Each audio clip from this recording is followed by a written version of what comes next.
Until test results are received, the Ohio Department of Health has recommended that residents use bottled water. EPA is also continuing to collect samples from surface water for our laboratory analysis in support of Ohio EPA. Our analysis includes a full suite of chemicals, including vinyl chloride, and we are sharing those results with the Ohio EPA and the Ohio River Valley Water Sanitation Commission. EPA has also issued a letter to Norfolk Southern outlining actions at the site and how the agency will hold the railroad accountable for cleanup and cost under EPA's circular authority. Let me be clear, EPA will exercise our oversight and our enforcement authority under the law to be sure we are getting the results that the community deserves. And in coordination with the state, we will be here as long as it takes to ensure the health and safety of this community. We're going to get through this together, and we're not going anywhere until we do. With that, I'll invite Senator Brown up to the podium. Administrator Regan, thank you. Congressman Luzio, welcome. And Congressman Sykes and my longtime friend Bill Robinson, thank you.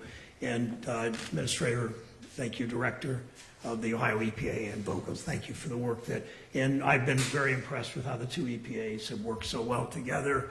I was with Mayor Conaway earlier today. I spent an hour or so with the only full-time firefighter, Fire Chief Trabick, and about a half dozen of his volunteer fire department. There are about 40 of them. Their fire department is right next to maybe 30 feet, 50 feet from the tracks. And the train had derailed 2 miles earlier. Sooner it could have destroyed the whole fire station and much else. So, and special thanks to the mayor and the fire chief. The work they did saved people's lives, pure and simple.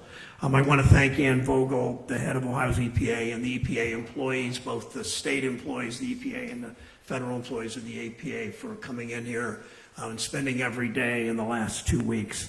I'm here today to listen to people of East Palestine tell me what they need from the Senate and from the House and from the federal government. I've been working with the White House. I spoke to the new chief of staff to President Biden just yesterday about East Palestine. It was literally the top of his agenda and my agenda when we spoke on 5 or 6 different issues. We heard today from Ms. Ferguson as director, as Administrator Regan said, who has had great difficulty coming back into her home. Others have wanted to come back in, haven't been able to yet, but we have urged people, about 500 so far, have been tested when they come back to their homes. And that's very important that everybody should ask for that test before they go back into their homes if they've evacuated. And we also expect, and so far they've done it, Norfolk Southern to pay for every one of those tests. I also, as I said, spoke to the fire department today. 40 of them for essentially 40 to 43 hours were full-time at the site of that fire after the fire started Friday night. It's almost 2 weeks ago. My office and I are exploring every option from the beginning. I talked to the National Transportation Safety Board, talked to the federal EPA, talked to the Centers for Disease Control, talked to the Federal Rail Authority to make sure they were coordinating in doing what they needed to do. We've sent letters, bipartisan letters, Senator Vance and I, with Senators Casey and Fetterman from your state, to both to the administrator and to a couple other agencies to make sure that they are doing the right thing. In the end, the important thing to me is that we hold, as the administrator said, that we hold Norfolk Southern accountable. That means accountable for the tests for people to move back in, accountable for all the cleanup that will take weeks. I don't know how long, but at least weeks, to assure people that the water is safe and the air is safe and the soil is safe for their children, for the 4,000 plus residents here, and make sure Norfolk Southern does what it says it's going to do, what it promised. One other point to make, I think, is as Norfolk Southern writes checks of $1,000 and $2,000 for residents, I just ask Norfolk Southern to not force people. So far, we think they haven't done that, to force people to give up their legal rights to accept that money. There is no justification ever for that. These are people that are struggling, that some have lost their jobs, at least temporarily. Others have lost a great deal because they're away from home. Ms. Ferguson today we asked her about her hotel bills. And you can't stay in a hotel for a week without spending a lot of out-of-pocket money. And that's just something that Norfolk Southern needs to come. So my job will be to keep listening to people in East Palestine. And Caleb in my office, who lives in Mingo Junction, just one county south of here, will continue to monitor. He will be here regularly. I will be here as often as it takes. And most importantly, I will be watching Norfolk Southern. Watching them and letting them know I'm watching them is important as anything I can do. So am I introducing Congressman Johnson? Are you speaking next? I'm sorry. Congressman Johnson next, and then go from there. Well, thank you, Senator, and thank you, Administrator Regan. I want to echo just a couple of things that have already been said. What an unmitigated disaster this has been inflicted on the people of East Palestine. No community should have to go through something like this. But you need to know that you're not alone. You've heard from Administrator Regan, and I've heard him say it numerous times. They're here until the job is done, for as long as it takes. And Administrator Regan, I want to thank you for coming today. It means a lot to these folks here. To Director Vogel, thank you to the state EPA and for all the hard work. If there is a bright spot to be found in all of this, it's what Senator Brown talked about, the collaboration between the federal EPA and the state EPA and the work that they're doing to try and solve the problems as they are identified. That has been a bright spot. I too want to thank Ms. Ferguson for opening up her house, her home, and sitting and sharing with us the anguish and the fear, the frustration, the concern, long-term and near-term, for what this has meant to her family. And as she was talking, I sat there thinking, there are so many families in this community that feel the same way that she does, and they just don't have an opportunity to voice it. Here's what I want to say to the residents of East Palestine. You are not alone. I am here. I work for you. It's not the other way around. You don't work for me. I work for you. My office is open. You've heard Administrator Regan say call the EPA if you have problems with your air testing, if you need to get your house tested. Director Vogel is working the water side of the issue with the state EPA. We can get you those resources. But if you've got other questions and concerns that you're not getting answered, call my office. I'm not that hard to find. You can find me on the web, www.belljohnson.house.gov. You get in touch with me there, and I guarantee you we'll get you an answer. Now, Senator Brown and I are going to be working on some other things.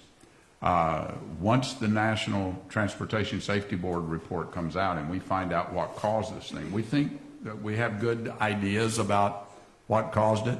There are a lot of questions about how this could have potentially been prevented and what we can do to make sure that, that nothing like this ever happens to another community, either here in Ohio or across the river in Pennsylvania, anywhere. This kind of thing should not happen.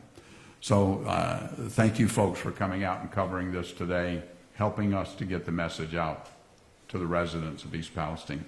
Now let me turn it over to Director Vogel. Good afternoon. I'm Ann Vogel, Governor DeWine's Director of the Ohio EPA. On behalf of Governor DeWine, I do want to say to the residents of East Palestine, thank you so much for coming out last night.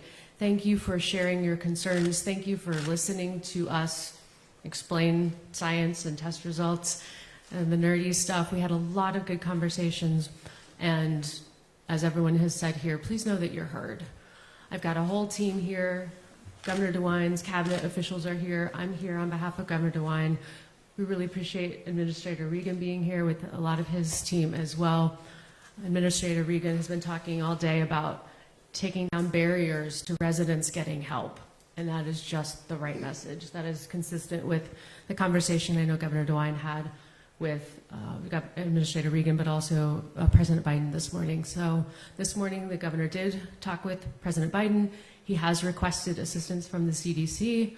He has requested assistance in terms of medical professionals on the ground to provide physical and mental behavioral health counseling services.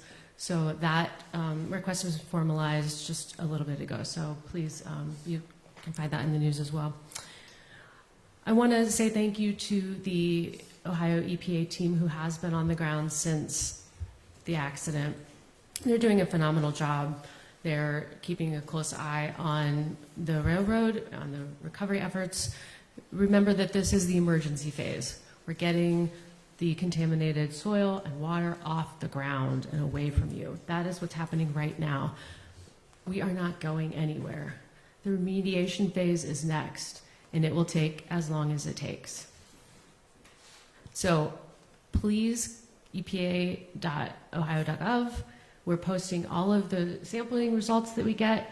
I have the unenviable position of maybe updating some news for you, Administrator Regan, that we do have the municipal well test back. That probably happened while you were in transit. And the water, we are not showing any evidence of any contaminants. The governor pushed that news out yesterday. The municipal water wells are safe to drink. So that is great news in terms of those results. We will continue to test. We will continue to test and be helpful at testing private wells. I've been having a lot of good conversations with our regional administrator for Region 5 of the US EPA. We're talking about how to partner. We heard you last night. We heard that you are fearful and you are concerned, even if you're not within the mile radius, about your wells and your air. We're going to figure out how to expand that region. We want you to feel comfortable being safe in your home. The sign on that introduces you or welcomes you to East Palestine says, East Palestine, it's the place to be. So our commitment to you from Governor DeWine and the Ohio EPA is that we're going to return it. We're going to make sure East Palestine continues to be the place to be. Thank you very much. Thank you for being here. Administrator? Mr. Regan, I have a question for you from a local resident. And what we'll do is I'll answer yours first, and then we'll have Tim Carroll and my team help facilitate the questions. Okay. Go ahead first, sir. A local resident had this question. Given the test results that so far are showing no contamination, he was asking if you and the other authorities would allow your children to drink the water. Would you allow your children to bathe in the water? You know, what I would say is if those homes have been tested, and if those homes have been tested by the state and given a clean bill of health, yes, as a father, I trust the science, I trust the methodology that this state is using, and as a parent, I would. But if those homes haven't tested or if they're on private well water, I would advise that they get those homes tested and continue, as Governor DeWine and the State Health Department has recommended, continue to use bottled water until those homes get tested. I would encourage every family in this community to reach out to the state or EPA to get their home air quality tested and their water tested. We have the resources to do it, we want to do it, and we want people to feel secure and safe in their own homes. What about those that feel that North Pole Southern is doing the testing, or the company that is being used represents the company? What would you say? Any resident that has any question about their air quality or water quality, please reach out to EPA. Please reach out to the state. We will gladly test their air and test their water. We'll go over here. Christina and other residents have also had concerns about surface areas. Will those be tested for potential residue or anything like that? What do you tell residents? I tell them that we are. We are looking at well water. We're looking at municipal water. We're looking at surface water. We are testing every aspect of the water and every aspect of the air. And we are using very sound science and advanced technologies to ensure that we're protecting these communities. But what about surface areas like grilling or the outdoors of homes? Like if the people touch them and then touch their face, is that something You know, I think that's more of a question for the state. The state has primacy in terms of leading this response, and so I'll defer that to the EPA director. That testing is not currently being done in terms of surface testing by the state of Ohio. I think it's a possibility. I know that there are some toxicologists who are doing it privately. I've heard about that. We haven't found a significant, we haven't found residue where we've been looking. The nature of the controlled release was such that those materials combusted and dissipated into the air, but certainly it's an option for homeowners to test the surfaces. And we've been making information pretty public about the test results as far as vinyl chloride and hydrogen chloride being detected in the soil. But what about butyl acrylate, phosgene, ethyl hexyl acrylate, and ethylene glycol monobutyl? And if folks could just list their name and outlet when they ask a question, that would be helpful as well. Sure. You know, here's what I'd say. The advanced technologies that we're using to test the water and the air. Let me speak to the air. We're using high technology that spans from an airplane that we deployed over the community to a mobile van. We have stationary air monitors, and we've personally tested over 500 or close to 500 homes for their indoor air quality. We are testing for all volatile organic chemicals. We're testing for everything. We're testing for everything that was on that train. So we feel comfortable that we are casting a net wide enough to present a picture that will protect the community. Question for Senator Brown. Oh, go ahead. What does the area need to do to become eligible for federal assistance? Or for Well, I've been working with Governor DeWine. Ann Vogel just talked to you about his declaration this morning. We sent him a letter late yesterday. He is responding by asking, he talked to the White House this morning, and the White House has talked to me about this. I think all of the, whether it's FEMA, whether it's CDC, whether it's EPA already, whether it's FRA, whether it's the Surface Transportation Safety Board, ST, all of them are on board. So you will see